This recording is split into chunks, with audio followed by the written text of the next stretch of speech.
Okay, I'm going to talk about a couple of different ways to use the pencil to shade in this particular exercise. Everyone's drawn the circle before, so draw 3 circles on your paper to start with. Various shapes you want to get used to kind of going around a couple times to get your outside edge good. If you have a steady hand and you feel like you can draw them in an even circle, go ahead. Okay, now the first kind of shading that everybody's pretty familiar with is just drawing a base for your object to give it some weight. And this kind of shows the viewer where something would touch a table or touch another object, and then adding some value beneath it where it would cast its shadow.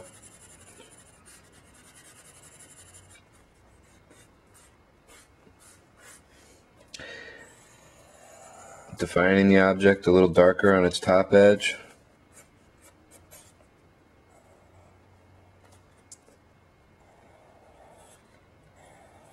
And then finding out where the light's going to hit it.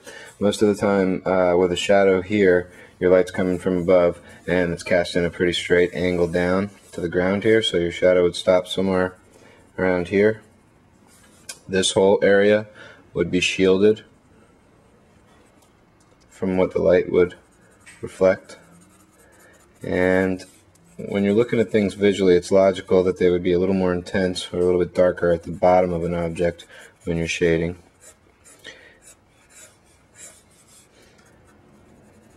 And directly at the top, almost like where the shadow is first cast.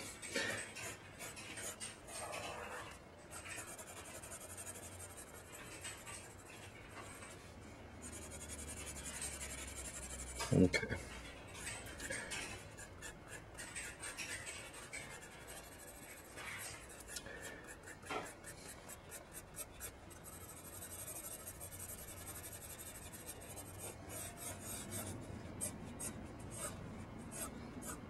You may have a few circular lines to represent reflections or any cross light that might be coming from other areas, but for the most part your weight, so to speak, is right here. Remember that term?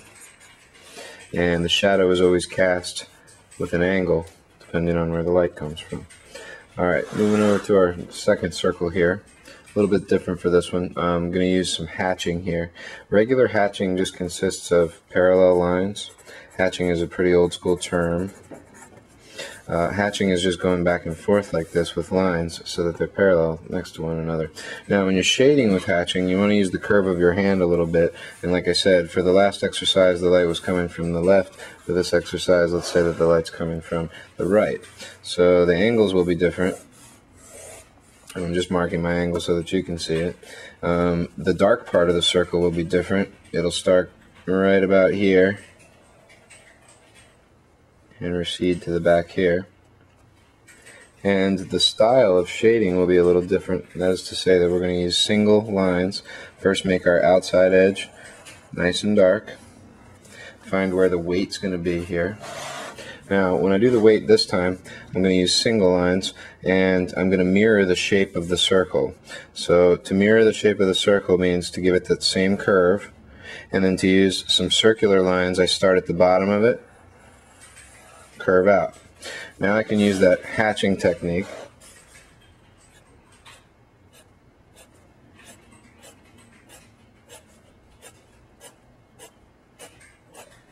to give it its weight here. Starting back at the top, I'm going to use a lighter line that's closer together as I get towards the edge, and a thicker line towards the middle. And that should probably make a little bit of sense to you too, because it creates more weight when the line starts to get closer.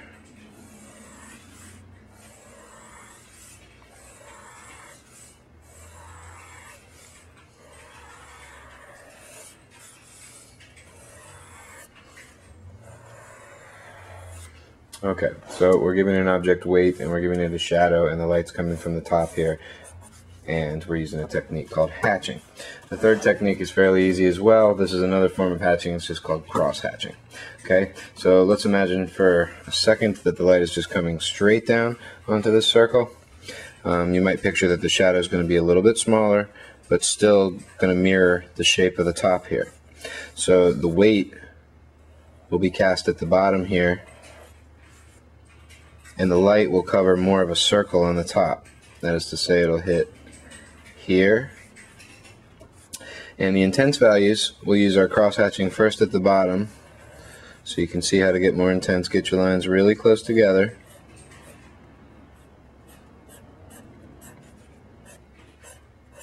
And switch directions to give it that extra feel of weight.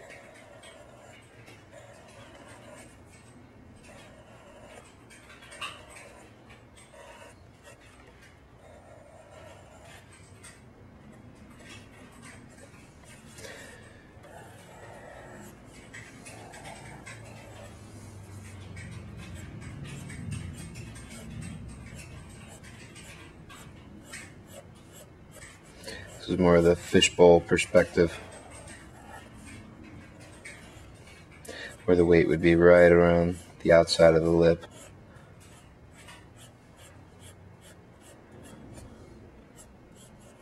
Cross-hatching is pretty common because the tighter that you can put your lines together, the deeper the value. So value equals darkness. And this is cross hatching. Okay, 3 very, very simple drawing techniques, not for perfection, but to capture form very quickly and to give your dark areas a little definition. Thanks.